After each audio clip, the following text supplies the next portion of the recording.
Welcome to the Lean Out Your Business podcast, a show dedicated to helping entrepreneurs accelerate business growth and simplify success. I'm your host, Crista Grasso, and I've been working with businesses for more than 2 decades to help them lean out and optimize what's working while eliminating anything that's not adding value. So if you are ready to get more time back in your day, more profit in your business, and to do business differently, growing and scaling on your terms, let's dive into today's episode.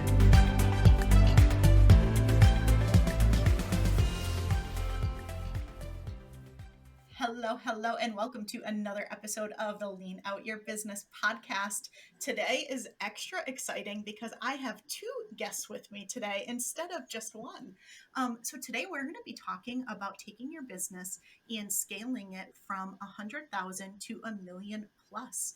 And today I'm joined by Athena Quinones and Meagan Ruppert, and they are both together bringing 26 years of entrepreneurship, business development, marketing, sales, and coaching industry experience. So with their combined forces, and this is totally fascinating to me, and I can't wait to dive into this in the interview, but they ran the marketing and operations to take a fledgling coaching business from $0 to $8.2 million in only 28 months. So we're definitely going to be talking about that today.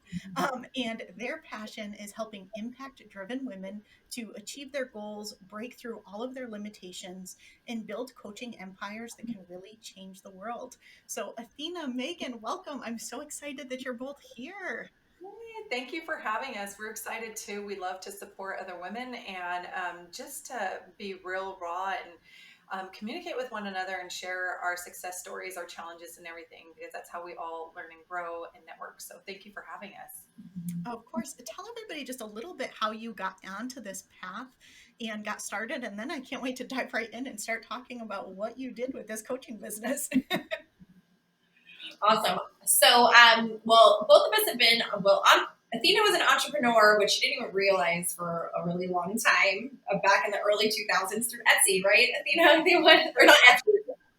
It was through, it was, now that you say Etsy. Yeah, that's what it is. eBay. Yeah. Selling eBay. eBay. I was more of a deliberate entrepreneur. So funny enough, my story started with a hula hoop. Any hippies out there? There's like this big hula hooping phenomenon that came around 2008, 2010, 2012, somewhere around there. And I started hula hooping, and it helped me to empower myself and gain confidence and really let go of everything that had held me back in my life. Strangely enough, that a plastic circle could do that, but it did lead me to creating my first business where I was making and selling hula hoops. And then I created a business presenting events doing that. And Athena and I were definitely living 2 very different lives. I was living the free-spirited hippie life. She had a young son at that point. But I got into the coaching business in 2013 after having produced an event, and everybody was like, how are you doing all this? And so I got into coaching, and I had a business for about 4 years, helping women like find their purpose and then build a business around that purpose. And I had what looked like a really successful coaching business, but on the back end, I was in the feast-famine cycle. I didn't know how to keep things moving forward, and I had multiple failed launches. And then when I had my first son, I couldn't even take more than 4 weeks to be with him. And so it was a really challenging time. And I took a hard look in the mirror in 2017 when my son was about 7 months old and had to close my business. But everything happens for a reason, and that's what brought Athena and I together. I was first hired to run the ads for that coaching business that we took to 8 million. And then very quickly I was like, you don't have any of the infrastructure that is necessary. So let's get you set up. And then shortly thereafter, Athena was brought in to run the operations, and we just hit it off right away. We then discovered we both share the same exact birthday and year. We were like, oh, no wonder. We just really clicked and knew that we were capable of doing great things together. And when we realized that we had really outgrown the positions that we were both in, and COVID hit, and all those things were happening, we were like, we need to help more people, especially with COVID and everybody taking their businesses online. And me having made all those mistakes in my own business, seeing so many coaches struggling to get their clients and complicating it and putting so much in between where they are now and actually getting to the financial goals that they have. And so that's a little bit of our background. Did I miss anything, Athena? No, I think that's pretty much it. I mean, just a little bit of the detail about what we did in this coaching business that we helped to build.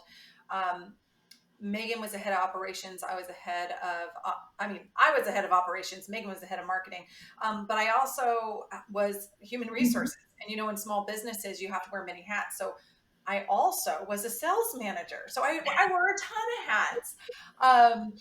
And what we learned through that is that building a team is imperative if you want to grow a multi-million dollar business, right? If you want to scale, if you want to make a huge impact, you have to build a team, and you have to have processes and systems in place, or else no matter what you do, how hard you work, and no matter how big you dream, you just won't be able to get there. So that is something that we mastered in this particular company, paired up with our previous experiences that we had.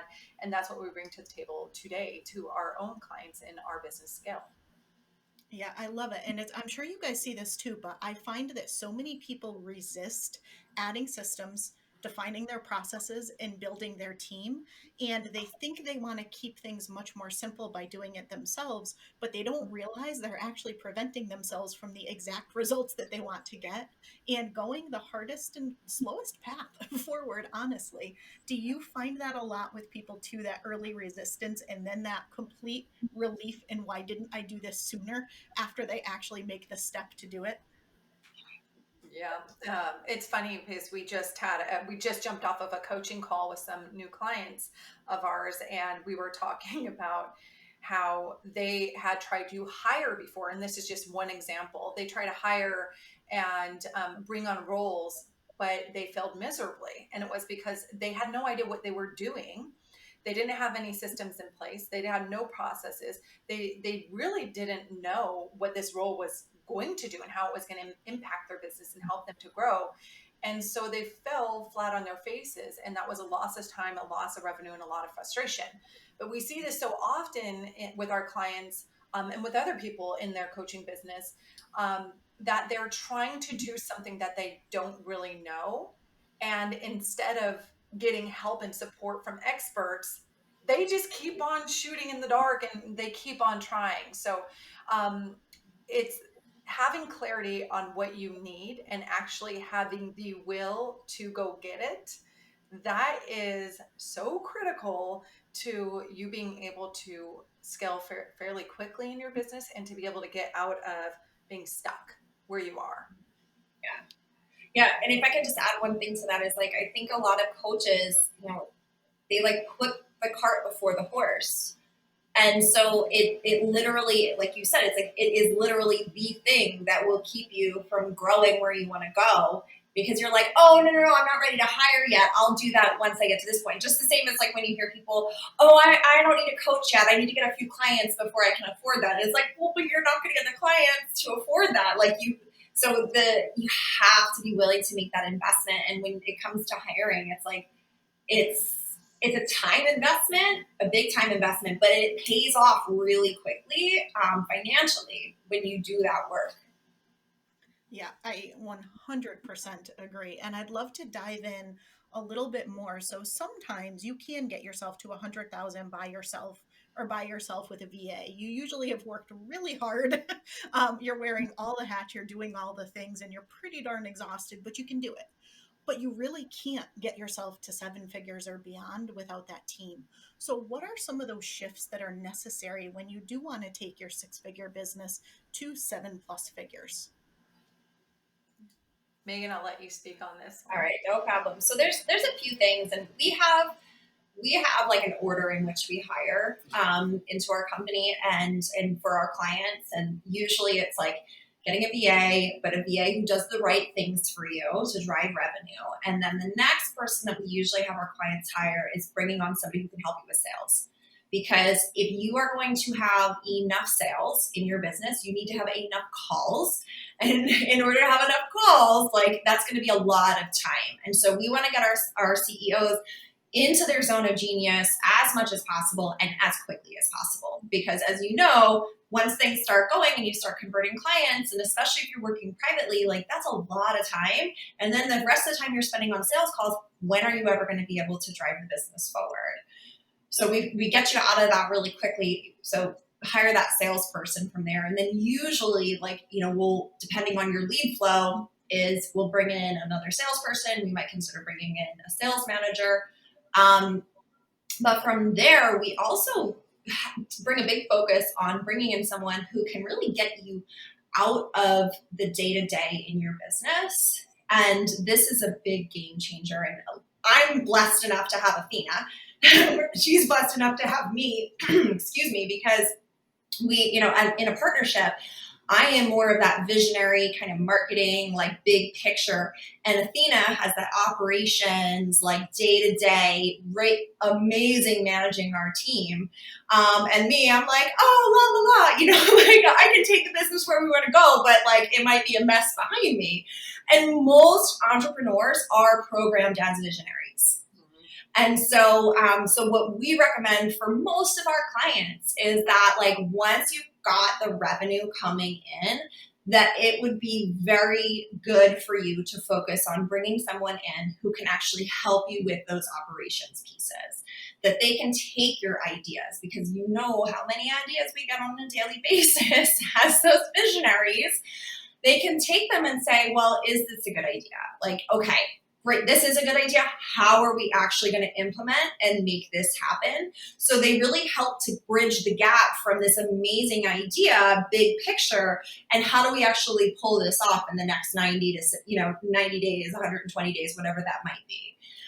So this is like a huge transformation for businesses. And, it really helps to propel you forward in massive, massive ways. And I think it really speaks into like what Athena and I have been able to accomplish in the previous company that we were with and in our own company, because we work together in that way. Yeah, I definitely, yeah, 100%. And I do think you need that balance, right? Ideas are only as good as what gets implemented. And if all you do is jump from idea to idea to idea because it's fun, or you start things but don't finish them because the next idea takes over and the excitement comes in, you're never going to see those consistent results in your business. So I agree fully. And what a great partnership that you guys have, that you're able to provide both sides of that. That's really unique to be able to have that. So good for you guys. That's wonderful. Thank you. So let's talk about, I want to go back to the sales team and bringing somebody in for sales. So you had mentioned earlier with, the person that you just started working with, and they had some bad experiences with hiring in the past. And so what do you need to do to actually set up your sales team to be successful? Because I've seen people bring somebody in expecting that they are going to magically make sales happen in their business, but they don't actually do anything to set them up for success. So what do you want to be thinking about when you are bringing that sales team in? Yeah, that's a great question. And it's something that most people, they don't even know where to start. They have no idea. But what's really, really important when you're bringing on sales role, any role really, to be honest, is that you're setting them up for success by giving them the tools and resources that they need to be successful. But you're also providing clarity and structure for them.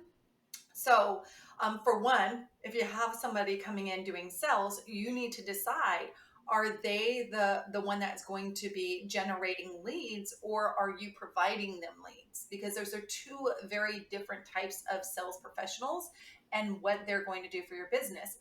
Either way, you have to have a process clearly laid out for them. So once you make that determination, where are your SOPs? And I say this so many times, and it probably gets very redundant coming out of my mouth, but SOPs really are the foundation of your business and the foundation of everything.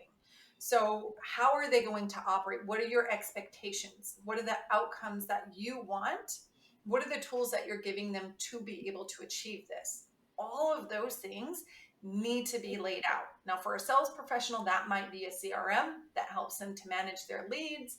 It's going to be clear direction on what those expectations are, how they're going to find those leads, or how they're supposed to nurture your audience to bring them into a sales call. Then it's also, what does that sales call look like? How does that supposed to be held? Are you able to give them feedback? Who is going to be listening to them to have quality assurance, to make sure that they are growing and learning and that they are speaking like you speak? They're treating your prospects like you would treat your prospects. So all these things are super important when you're thinking about somebody who's going to be a huge reflection of your business, who's also going to show your culture through their performance. So that is really important. It's also really important to have meetings. Meetings are super important. So you have to set yourself up to know that, for one, you're going to need time to train. For two, you're going to need time for feedback. Three, you will need time for meetings. And meetings are a huge, important part, no matter how small or big your business is, even if it's a one person or, well, two people team, and you're one of them. Or you have a team of 30. Even if that meeting is 5 minutes or it's an hour long, it doesn't matter. What's important is that you're checking in and that you're finding what's working, what's not working, and that you actually have something in place to determine what's working and not working.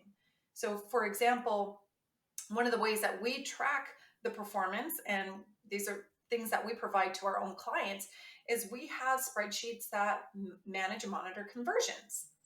So how do we determine whether our outreach is working? How do we determine whether we have enough people getting on the phone calls and that we're closing? It's all by the data that we keep through our spreadsheets, and knowing that will help us to know our conversions, right? So that data tells us a story, and that story is going to guide us in our decision making for our business to whether make changes or continue on the path that we're on.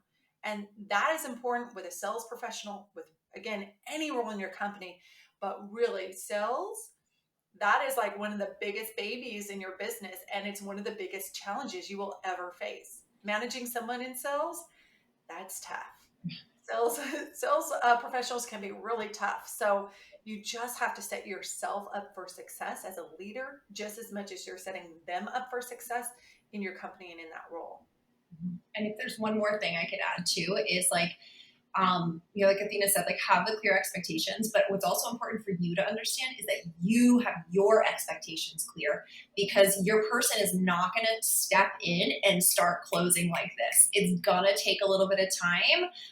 Even if you have the best processes, even if you have like all the things that Athena just outlined, you need to know, we give our teams about 90 days to support them and to nurture them. And we do expect that we'll see some conversions in that time, but we're not going to hold them to like the standard that we would hold somebody that's been with us for a year. We're not going to hold them to that standard in 30 days or even in 60 days, because they need to have the opportunities. And so know that, again, expectation is everything. Like you're probably going to, you may lose out on some sales. Like you may actually see a little bit of a pullback, just like whenever you're hiring, like there's always going to be a little bit of a step back in maybe in revenue or in time or whatever that may be.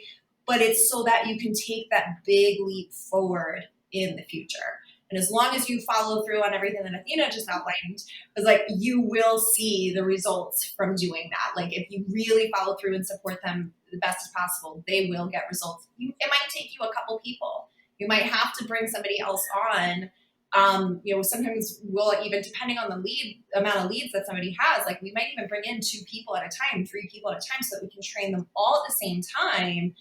And they can come out of the gate all, we know maybe one of those people might drop off, and that's okay. And then at least that way we don't have any gaps because of it. So it really depends on where your business is at and the lead flow and all of that. But having the expectations there for yourself as the CEO is going to be really critical.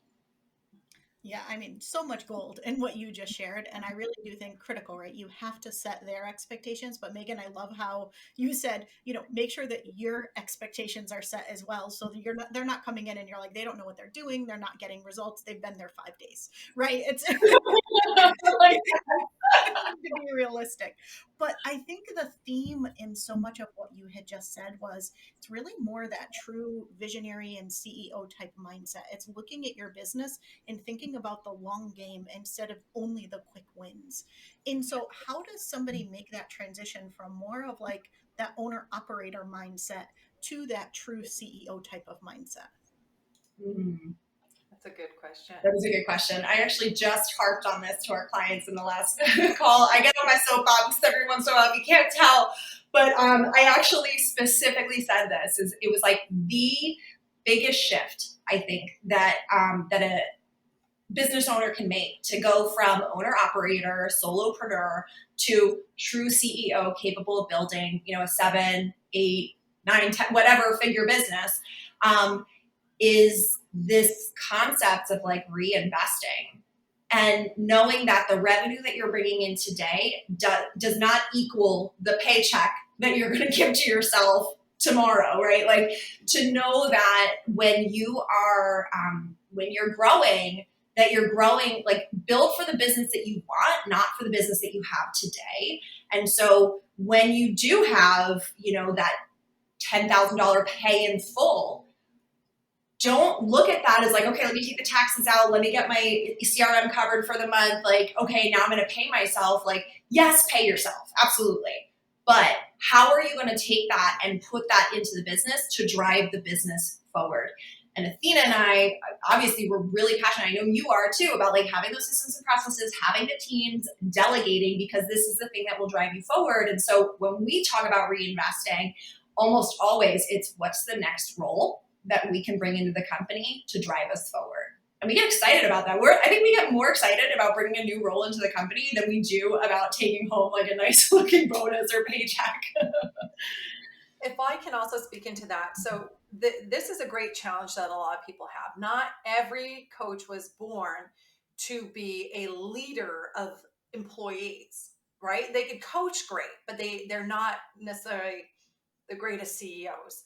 But some are great at it. Some can take the role and they just do wonderfully. But what I think helps people the most is when you have clear identification, you clearly identify what your company needs. So if you think of an organizational chart and you lay out everything that your company could possibly need, every role that they would possibly have in their company, not just think about today, think about the future, think about the growth that you are going to have, that you will have within the next, or I would say 3 to 5 years. Set yourself up for success, right? What does that look like? What are those roles in your company and what do those roles do? What are their responsibilities? Now, when you look at that chart as a CEO, where are you placing yourself? At the top, right? And you know your role. So when you have people come in, where are you placing them? And as you're bringing people in, you bring them in to fit the roles, the needs of your company, and you have a clear line between what you're doing and what they're doing. And you have to have the discipline to not overstep boundaries. You have trusted them to come into your company. You have trusted them to help build your business. Now you need to trust them to take this role and allow them the ability to grow within that role, to help your business by being able to flow in their own area of expertise and really do what they do best. There's a reason why you're not doing it. So trust is a huge part of that. Delegation's a huge part of that. Knowing boundaries, this is all super, super important to being able to shift from I'm a coach to I'm a CEO. Yeah. Again, so much gold in what you both just shared. I love it. So one of the things that I would like to dive into and ask as well is when you did make that shift from kind of that new coaching business to all of a sudden bringing it up to 8+ million, and then taking, when you guys started your own business and taking it, from 0 to 7 figures. What are some of those really big key takeaways, in addition to what you've shared already, that you think people should be thinking about earlier than maybe they're realizing they should be thinking about? I know we can both speak into this a lot. I'll start because even though I'm big picture, I love analytics. I love it. And I love spreadsheets and tracking numbers and conversion rates and all of that. So a big piece is knowing, like, what's your, how long are your clients staying with you? How much are they spending with you? What does your retention rate really look like? Because I think it's like you can increase your income by like 90% just by keeping the clients that you have rather than going out and finding new clients, right? So being able to understand what your client retention rates are, lifetime value, but also knowing, like, every month, like being able to pull a profit and loss statement, having those P&Ls every single month. Now, maybe QuickBooks can whip it up in 30 seconds. Like, it is so valuable to do that. So whether you have a bookkeeper helping you with it or whether you're doing it yourself, whatever that might be, but being able to track those numbers, how many new leads are we getting? How many new clients are going? I can tell, like, there's so many stories, like what Athena said, like there's a whole story that we can create based off of the numbers that we're seeing. So you need to know when leads are dropping off, like where is the gap? And you need to know that quickly. And the amount of, like, the gaps that you can close, like if you can close that gap of time on how long it takes you to realize, oh, we have a lead drop off. Because if you're not paying close attention, you're not going to realize that until maybe 90 days down the line when your sales have dropped off. So knowing your numbers and tracking it on a weekly basis is huge. So we have, we track our teams track their daily numbers. Then they do weekly reporting, which we'll check in on. And then we have our monthly reporting.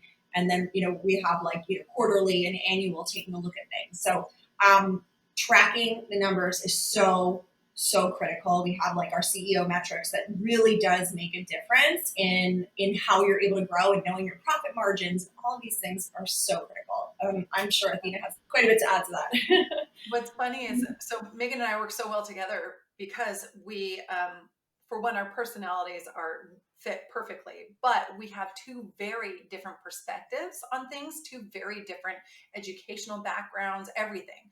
And what Meagan just shared to me was more of an operations perspective, but I'm going to share more of the visionary perspective, oddly enough. What I would say is you have to know that there are going to be challenges. You have to be prepared that there is going to be ups and downs when you're starting out, that there will be days that you want to give up, and you have to keep on reminding yourself what your why is.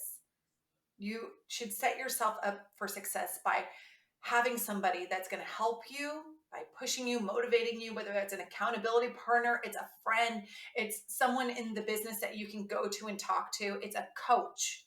Whatever that is, you need somebody that's going to inspire you and push you through those hard times, because there will be hard times. You also have to be willing to work. It takes hard work to get from 0 to 6 to 7 figures. Those are massive shifts, and it takes work. But the great thing is when you do all the work and you set yourself up for success, then you can sit back at some point. But no, again, if you're building an empire, then there's always going to be work. There's always going to be change. So if you are a person and you know you need a lot of mindset work, get a mindset coach, because there's going to be a lot of mindset work that you're going to need through this. You're going to have ups, you're going to have downs, you're going to have successes with launches, you're going to have failures with launches, but you need to know how to pick yourself up, how to learn from those experiences, and how to move forward. So that's my takeaway. I think that is more of a visionary side of things.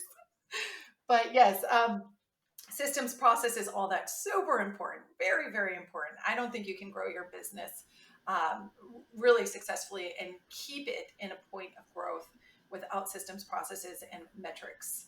That's definitely an important aspect too. Yeah, I 100% agree. And how about if people are listening to you and saying, I really want to work with them? They know what they're doing. They've got a proven track record. Tell people what's going on in your world, what's coming up next for you, and where can they learn more about you? Yeah, so we have a group. It's called the Ladies Who Scale. So it's a Facebook group that we have. We actually keep our business very lean. So we do everything that we bring to our world is really hosted in this group. We do live trainings, we do challenges. Athena goes live once a week. I go live once a week. We also do interviewing. We get to feature other coaches and all of that. So you can go to ladieswhoscale.com. And that when you join, you'll be able to get access to our copywriting cheat sheet as well. And you'll immediately be in our world. We'll be able to get in touch and just build connection with you. And so that's really the best place to go. And just let us know that you came in through this podcast. Yeah, and we'll share the link in the show notes. So if you're listening, make sure that you check that out. And you mentioned lean, which takes me to the question that I ask everybody, and I can't wait to hear what you have to say. But how do you both work smarter and not harder and keep things lean in the business? Oh, this is a good one. I'm only going to say a little smidgen on this because Meagan will be able to say a lot. You keep things simple. Keep your strategy simple. I always tell my clients, do everything as if you're teaching a kindergartner. And the way to do that is by simplifying everything. And also writing everything down. Put it all down. That's your SOPs. You're building out your own SOPs without even knowing it. So once you write everything down, write your strategies down, then you can easily go back and make changes without having to really do the work all over again, do all the strategies over again, try to have a guessing game whether, what worked, what didn't. So writing things down is really important. That's your SOPs, that's your metrics and conversions and all that stuff. Meagan, what would you say? Yeah, so I would say from a more strategic perspective, when it comes to where are you spending your money in your business and at what time? I've managed well over $1 million in ad spend in my tenure, and it's especially now, it is expensive. Everybody does Facebook ads. And a lot of coaches are like, oh, well, I'm going to get clients because I'm going to do a webinar. I'm going to do a low cost product. I'm going to do an ebook. I'm going to do I'm going to start a podcast, all these things. And it's like, whoa, how are you going to be able to balance all of that? And that's all in front of hitting your next revenue goal. Let's actually keep it really simple and let's build step by step. And so don't worry about doing a webinar. Don't worry about having all these complicated funnels. I used to have a 15-foot whiteboard that I would draw out my complicated multiple step automation sequences and, promotional campaigns and all that. We don't do any of that stuff anymore. That stuff will come when we're working on the next level. But right now we're working on building a really solid foundation and serving our clients in the best way possible. So, focus on doing those things when you've got a team to be able to do that. So run the ads when you've got the consistent revenue and you're okay, we've done everything we can do in organic. We're tapped out. We're using, all of our max capacity on organic. Now let's add in a layer of paid. Now let's start playing with some advanced funnels and some advanced marketing techniques. When you start your business that way, it gets really expensive, really fast, and your margins are going to be so small because you don't know what your market needs. You don't know what's going to convert. So that's been the biggest thing for me as somebody who's been in digital marketing for 10 years. I love all the automation and all of that fun stuff, but I was like, nope, we're going to table that and we'll revisit that again in a few years. Yes, I love it. Something that I teach all the time is just enough, just in time. And I feel like that's it, right? Start simple. Once you have something working, build onto it. Don't try to do all the things day one. You're spending tons of time, money, energy, and what are you getting for it? Not the right return, right? Exactly. Love that saying. All right. So my final question for you is any, last thoughts or takeaways that the listeners should be thinking about as they're looking to grow their business and really take it from that 6-figure mark to 7 figures and beyond? Yeah, I would start with a business plan. Ask yourself, do you have a business plan? Do you have that chart laid out for where your business growth is going to take you and what kind of support you will need to be able to hit that next level? Having that clarity is just so important to be able to grow seamlessly and to grow at a quicker pace. Once you identify where you're going, you know what kind of support you need to bring in. And again, if you are focused on your foundation with like your processes, your procedures, and your data and all that, make sure it's organized, because one of the things that we know as a growing business is that things can get really complicated really fast, and you can create a mess of things in your drive or wherever you store your information. And so as you're growing and as you're bringing people on to support the growth of your business, it can get kind of mixed up, and you can spend quite a bit of time trying to figure things out, and that's a waste in your revenue in so many ways. So I would just stay really organized and keep things as simple as possible, but know your plan. And from the mindset visionary side of things, I will add my piece, which is trust in the process. Know that as long as you know that every single challenge that you hit in the road is for you, it's an opportunity for you to grow.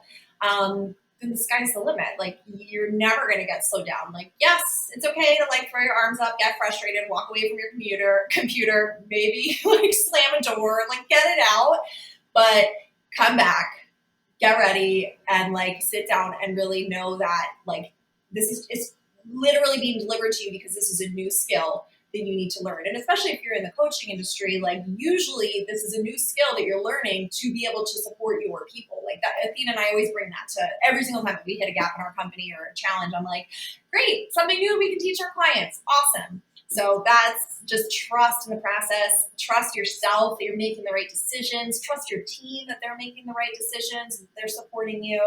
Trust your coaches. Just trust, and everything will work out in due time. Absolutely brilliant. Thank you both. So much value in this episode. Tell people that link one more time where they can go to connect with you. Yeah, it's ladieswhoscale.com. Can't wait to connect with you over there. Thank you so much for having us, Crista. This was so fun. Yes, thank you. And everyone, we will see you again next week.